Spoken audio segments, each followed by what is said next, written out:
Every day, just before the sun rises, Sarasota Marine Patrol is gearing up and hitting the water, along with hundreds of boaters. We're a coastal community.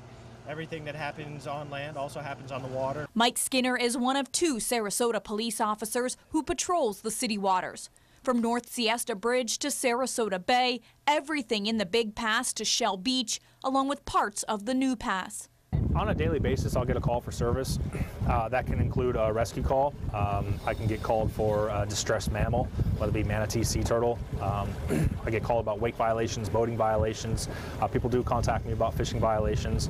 And when Skinner is out patrolling the waters, he says it's not about writing tickets. He's mainly out there to promote boating safety. People are out here for the adventure, the excitement, the fishing, the relaxation.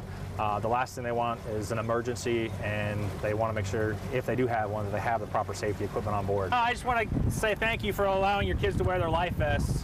The violation that Officer Skinner sees most frequently is wake violations. Boaters going too fast in a minimum or no wake zone. You're responsible for your wake. So if it causes damage or personal injury, that vessel is responsible.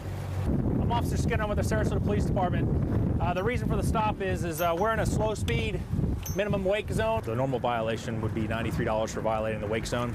Obviously, you're probably not from the area, not familiar with the waterways. I recommend that take a look around you, look at the other activity of the boats. If they're at a slow speed, abide by that as well. Do you have questions, concerns, or anything?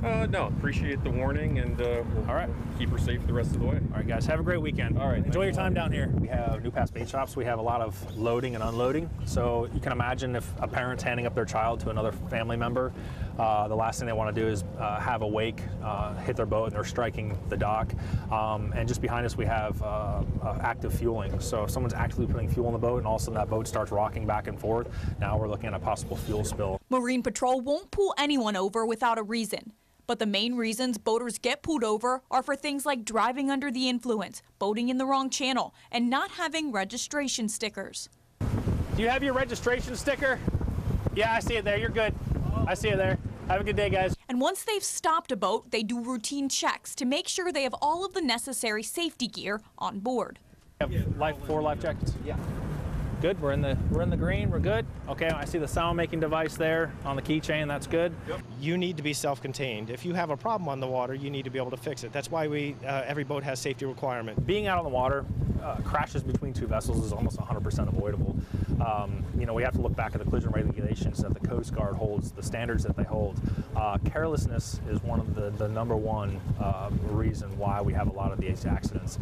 As far as drinking and boating is concerned, in the state of Florida, you can be in possession of an open container and operate a vessel as long as you're not over .08. Officer Skinner says he doesn't see many drunk boaters on the water, but if he does, it's a $500 penalty. You will be arrested and you will go to jail.